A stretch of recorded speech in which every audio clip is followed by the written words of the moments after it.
Hey guys, in this video, we're going to be talking about what you need to do to get your home ready to sell right now.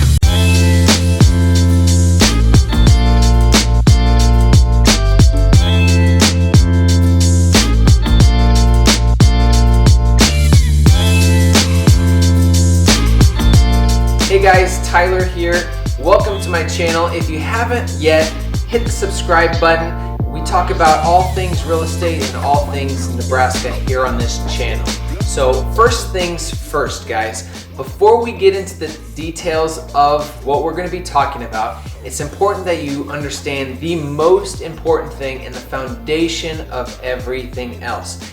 And that is how buyers are actually going to be looking at your house. I want you to do something for me. I want you to think back to when you first bought your house. Don't turn the channel yet. Trust me, do this. Think back when you first bought your house. You had feelings about the house that you bought. It was either really good feelings or, not so good feelings, and you walked right out the door. But when you found a house, there were some emotions that were created inside you that said, yes, this is it. I can't tell you how many times buyers within the first minute of walking in a house knew that it was the one. Well, how can you be sure logically and go through all the details of a house and know that it's for you? It's because buyers don't buy with their head, they buy with their heart. And we need to keep that in mind when we're getting our home ready to sell, because if we can hit their heart, if we can speak to their heart and all the stuff that we're gonna do, we're gonna sell your house for more money and we're gonna sell it faster. All right, the first thing that I want you to do is focus on all the deferred maintenance on your home. Right when I say it, you can probably think of that dripping faucet in the bathroom, or the door that doesn't shut all the way, or the light bulbs that just don't turn on anymore and you really don't care. Those things are the things you're gonna want to address now. Here's why. Buyers, when they walk through a house, will start seeing all of these details because they haven't seen your house before. So everything's gonna stand out. Everything wrong is going to stand out and it's gonna stack up. At some point, the stacking gets too high that they will either walk out or they'll say to themselves, there's a lot that I need to do. Let's offer them less in replace of us doing the work for them. I can tell you 100% of the time, the fixes that you might need to do will cost maybe a couple $100, while the buyers will ask you for a couple $1,000s. It's how it works. So you want to make sure you take care of those things right away. All right, the second thing that I really want you to focus on is decluttering your home.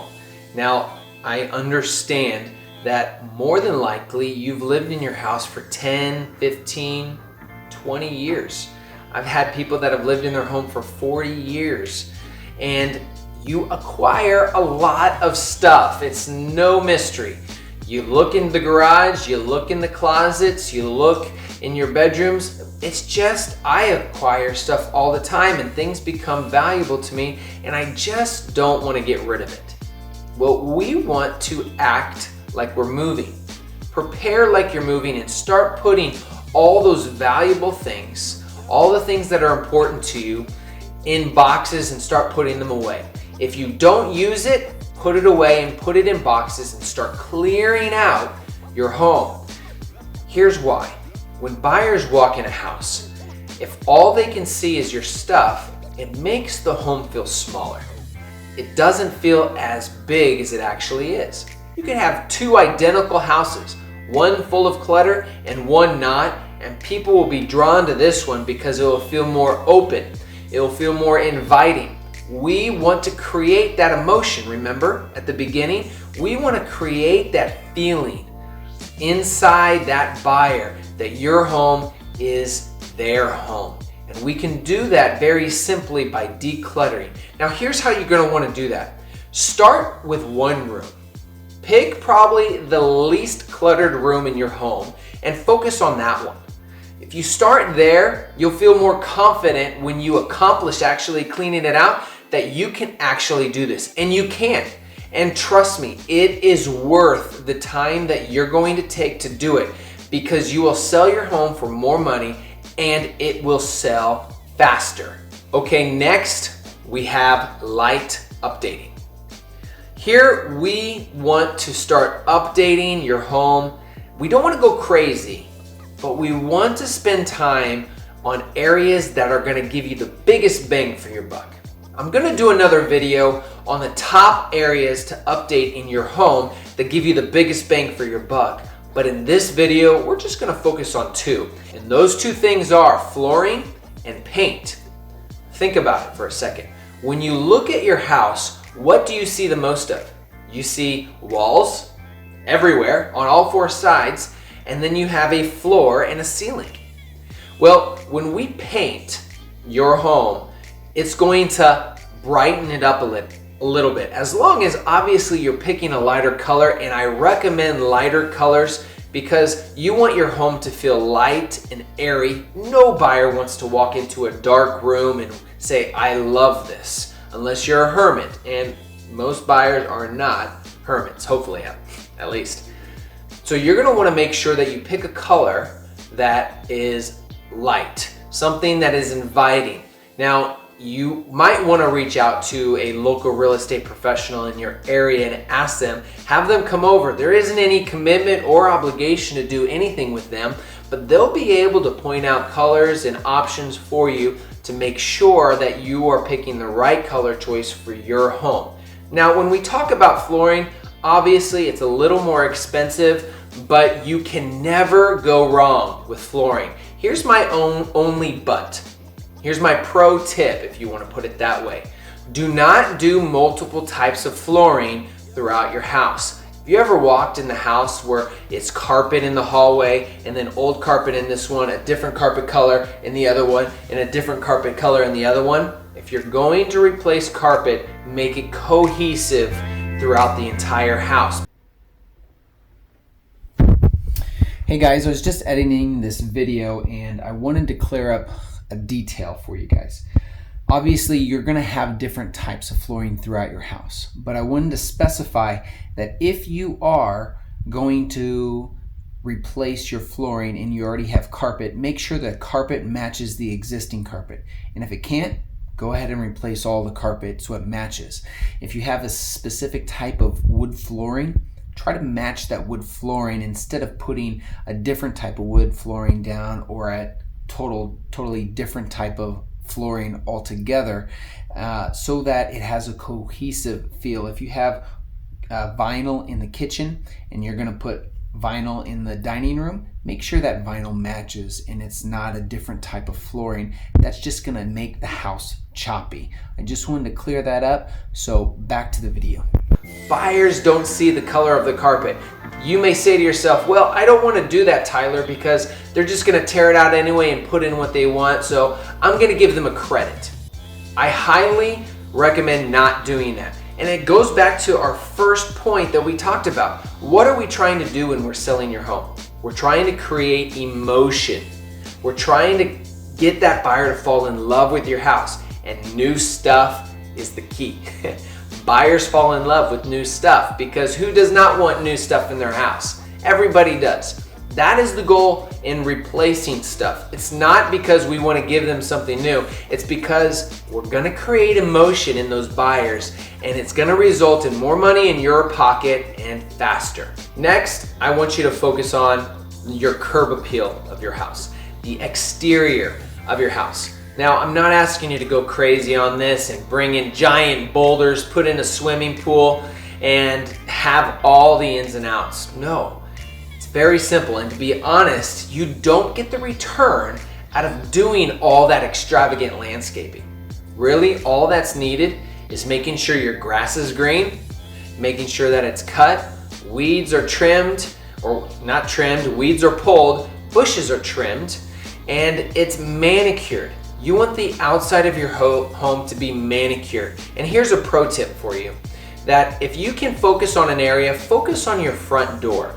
That's the first place a buyer is going to be up close, and they're going to start seeing the details of your home. So if you can get a fresh coat of paint and a brand new doorknob on that front door, you're going to impress them from the very beginning. And here's the reality, guys. Buyers will buy your home well before they get inside it.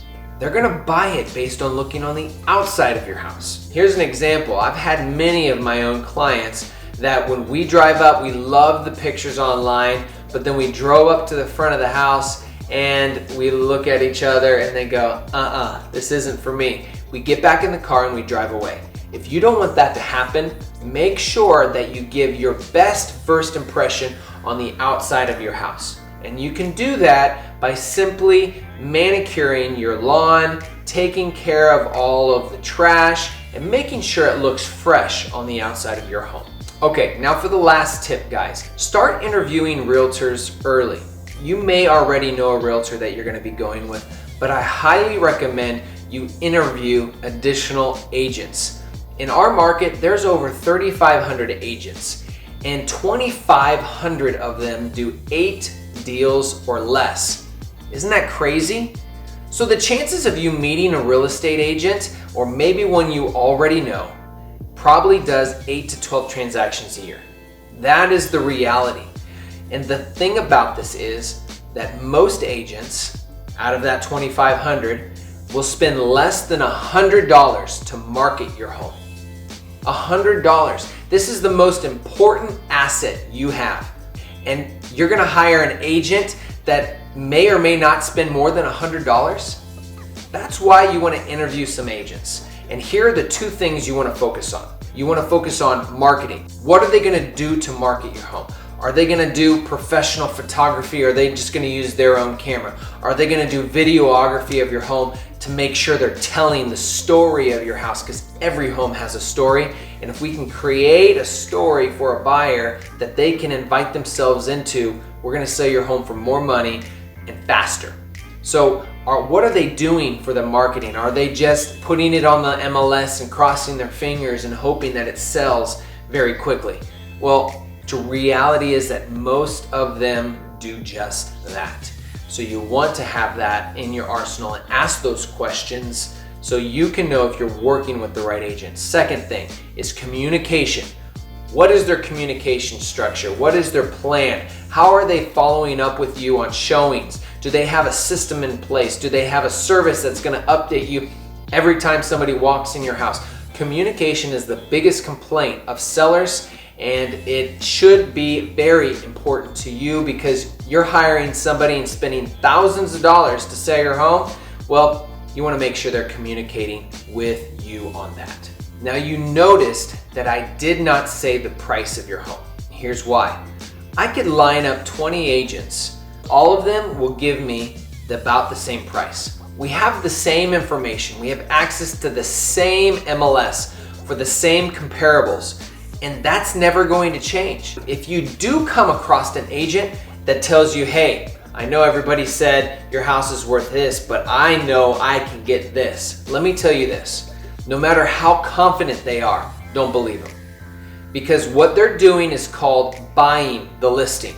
It's where they tell the seller a number that's really attractive or higher than all the other ones in hopes that you list with them. And then what you find out later is that, hey, Mr. Seller, we need you to drop the price of your home because the market's just not meeting us there, and we need to make sure we get adjusted to the market. Here's a pro tip for you. If somebody's gonna come in and tell you a high number, put in the contract that says, hey, if you ask me to reduce the price, I wanna be able to get out of the contract, and see how they respond to that. You wanna make sure that you're hiring an agent not on the price, because the price is not determined by any realtor, it's determined by the market. But what you want to focus on is the marketing. What are they going to do to get your home sold? And that is what you need to focus on. Well, guys, that is all the things you need to know in regards to getting your home ready to sell. And if you guys haven't already, hit the subscribe button. We talk about all things real estate and all things Nebraska. And I look forward to seeing you in another video. Take care, guys.